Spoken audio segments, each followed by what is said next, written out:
This is Personal Financial Intelligence with me, Ben Roble. I'm going to read a short piece to start this off quickly, and we'll get into the implications of it. We are all alone inside our own heads. Everything outside pulls at our attention and time. We decide what to focus on and for how long. It is invigorating when we are locked in and exhausting when we aren't. Financial life is not unique in this respect. It requires time, attention, and understanding to identify its risks and opportunities. The statistics say we give it little of any of them, so things get missed until it is too late to address them. This is the unfulfilled promise of financial literacy. The alternatives are to use a tool or rent the time and attention of someone with understanding. The tools are narrow and usually domain-specific, like budgeting. In fact, they can increase our workload because we are on the hook for coordinating among them. If we work with someone, we have to tell them what we want. The further a decision gets from us, the more it drifts. And the drift compounds, like a game of telephone from elementary school. So, while we may no longer be the actor, we are still the owner of the result. Now, in finance, this is called the principal-agent problem. It exists because we, to date, have been unable to carry a decision from its origin to its execution. Meanwhile, no tool or other person can persist our circumstances, goals, and all of the financial products we use. We are the unique center of our financial lives. That doesn't change, nor should it. But the volume goes down. The small decisions need to be handled.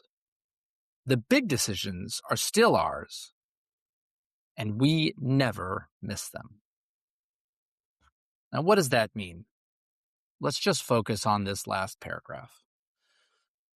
Because after all of the years I spent working in financial services and the time I've spent thinking about everything I saw, everything I learned, everything I did, I'm surprised sometimes to find that some people who are experts in certain areas of finance have absolutely no idea how to navigate other areas. I've met plenty of people who trade stocks professionally for a living who don't understand the bond market, much less how they're supposed to go about buying an insurance policy. And to clarify, when I think about our financial lives, you should be thinking with me about many different topics.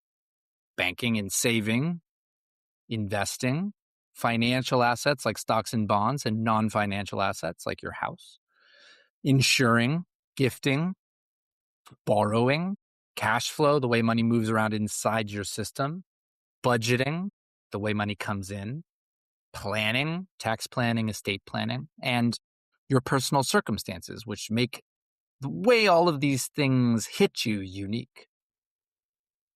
It's easy to see that it doesn't take a lot to be overwhelmed by the number of decisions that we make or that we have to make. And it's even easier to understand how errors can get made because we don't understand how decisions impact other pieces of what I just discussed. Every time you make one choice, the other pieces move around. The question is, what can we do about this? Now, if you're ultra wealthy, you farm this out to somebody else. In fact, you farm this out to a team of people, and they each handle their own area of expertise. But fundamentally, they still have to come back to you to make sure that they're doing what you asked and that what you asked for is still what you need. But if you're not the ultra wealthy, you have to start thinking about doing things on your own. What's the first step? Now, I'm not here to give you financial advice, but I will tell you this.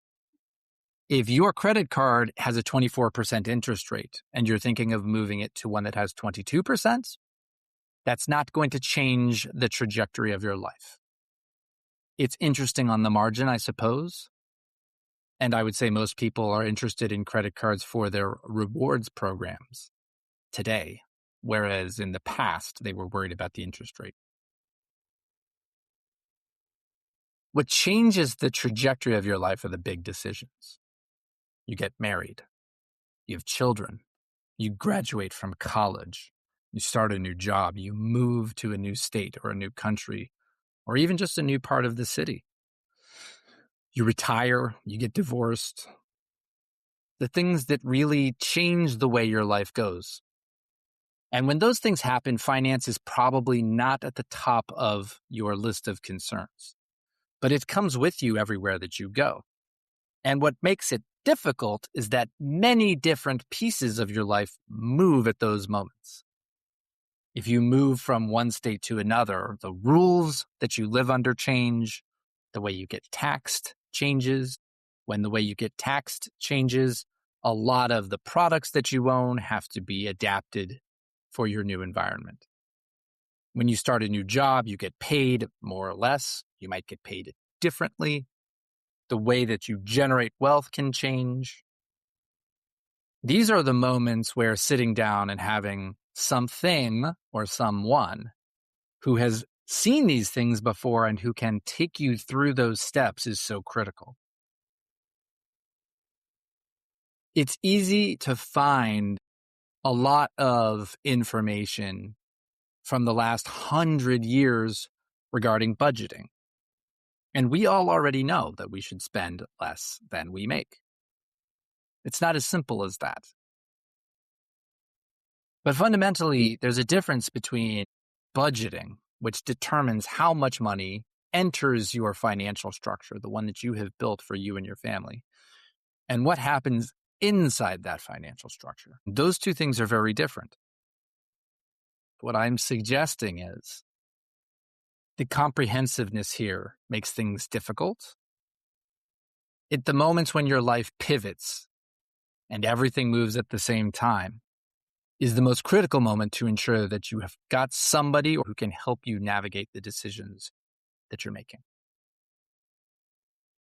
The goal with this podcast is to talk about those tools, those people, the things that we've had, the things that we have, and the things that are emerging today, like artificial intelligence, to help figure out what the best way to get things done is for us in the future. I hope you'll come back for the next episode.